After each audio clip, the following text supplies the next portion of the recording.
कर ली हैं, उसकी अरेस्ट आज कल में हो जाएगी। तो कुल मिला के जॉइंट सीपी विजय के नेतृत्व में भीषम ने बहुत अच्छा काम किया, उनकी टीमों ने, और सभी टीमों ने बेहतरीन कोऑर्डिनेशन के साथ काम किया। जैसा आपको पता होगा, जब दिल्ली पुलिस में कोई सेंसेशनल केस हो जाता है और उसकी क्लू नहीं मिलता, तो हमारी क्राइम ब्रांच, स्पेशल सेल, सब लोग उसमें, बल्कि बाकी डिस्ट्रिक्ट्स भी, अभी जैसे नॉर्थ डिस्ट्रिक्ट ने ईस्ट और पश्चिम बिहार की फायरिंग बिश्नोई गैंग वाले पकड़े गए, तो सभी का कंपटीशन रहता है, हेल्दी कंपटीशन, कि हम भी कोशिश करें। और वो लोग भी नज़दीक थे, वो लोग भी बिहार तक गए हैं काफ़ी, जो और टीमें थी, लेकिन इस टीम ने बेहतरीन काम करते हुए और रातों रात उसको लेके आए। तो 10 दिन की बहुत ही मशक्क़त, बहुत ही बेहतरीन इन्वेस्टिगेशन, बहुत ही बेहतरीन टेक्निकल एनालिसिस, सब चीज़ों का जो मिला-जुला एक समन्वय था, उससे आज हम इस चीज़ को क्रैक कर पाए। और मेरी सभी टीमों को और सभी लीडर्स को बहुत-बहुत बधाई है, और उनको उचित सम्मान और रिवॉर्ड भी दिया जाएगा। एआई का इस्तेमाल इस प्रकार से है कि जब शुरू में सीसीटीवी की फुटेज आई थी, तो काफ़ी हेज़ी सी थी। उसको एक तो हमने उससे किया, इम्प्रूव किया टेक्निकली अपने ऐप्स वगैरह के थ्रू। फिर हमने जो नेटग्रिड और जो बाकी हमारे सोर्सेज हैं, जिसमें ओसेंट वगैरह भी है, और वो एआई के थ्रू इसको पिन पॉइंट करने के लिए शक्ल को मैच कराना, वो सब चीज़ें, जब वो शक्ल चारों तरफ से मैच होगी, मतलब एआई के थ्रू भी, उसकी फ़ोन लोकेशन से भी, सीसीटीवी से भी, तब हम बिल्कुल कॉन्फिडेंट हो गए कि यही शूटर है।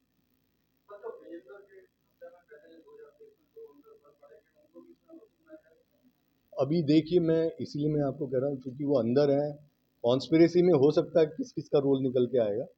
3-4 लड़के तो ऑलरेडी हमारे पास हैं जिनको हम पूछताछ कर रहे हैं, इन 3 के अलावा। एक संजू भी है, 3-4 लोग हैं।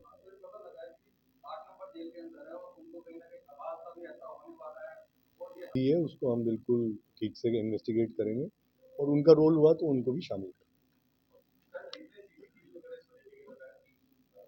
ज़्यादा ही है, 300 से ज़्यादा ही है, क्योंकि आप देखो पूरा रोहिणी के यूईआर के पास मोटरसाइकिल मिली है, तो वो गई है इधर से घूम के, तो वो सारा ट्रेल जहाँ से आई थी पानीपत की तरफ से ये लोग गए हैं, तो वो सारा हरियाणा का पूरा और कई स्टेट्स में और भी हमने रेड डाली इनको ढूंढने के लिए। 5-6 स्टेट्स में हमारी टीमें गई, तो सीसीटीवी भी है, ऐसे ही मोबाइल नंबर भी कोई हज़ारों खंगाले गए, और सभी टीमों ने अलग अलग अपने खंगाले।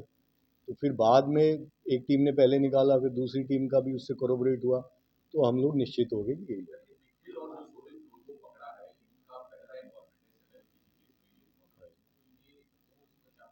अभी इसमें भी अभी आज क्लियर करेंगे इसमें कि कितना अमाउंट का ट्रांजैक्शन हुआ है, कितने की सुपारी थी। अभी तो शुरुआत में तो यही कह रहे हैं कि हो सकता है कुछ यारी दोस्ती में भी किसी ने काम किया हो, किसी ने पैसे के लिए किया हो, तो सबका रोल हम एस्टेब्लिश कर रहे हैं।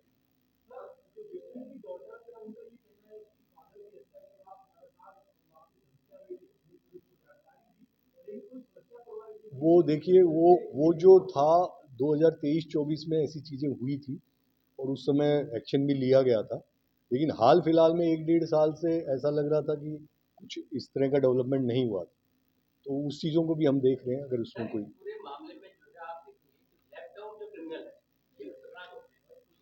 का पूरा ध्यान है। हाँ,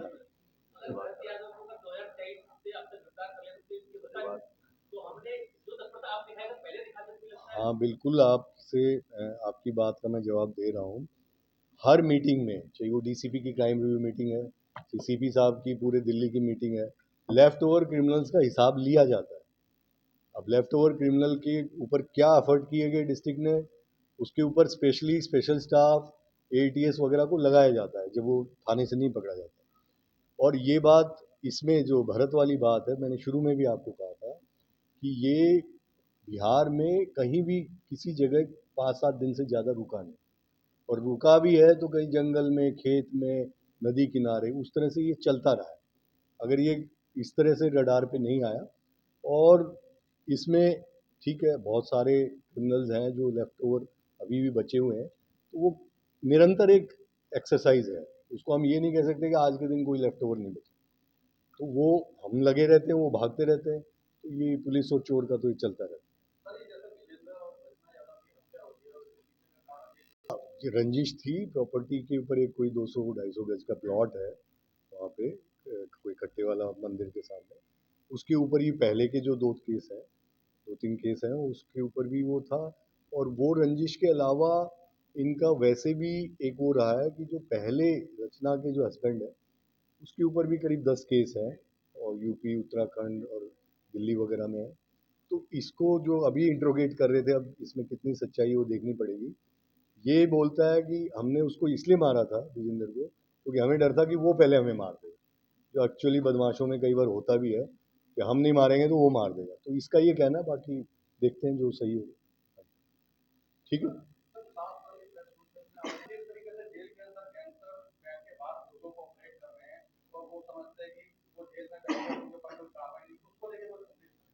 बिल्कुल, मैं उस संदेश को दोहरा देता हूँ कि दिल्ली पुलिस सभी बदमाशों के पीछे है, किसी बदमाश को कोई छूट नहीं है।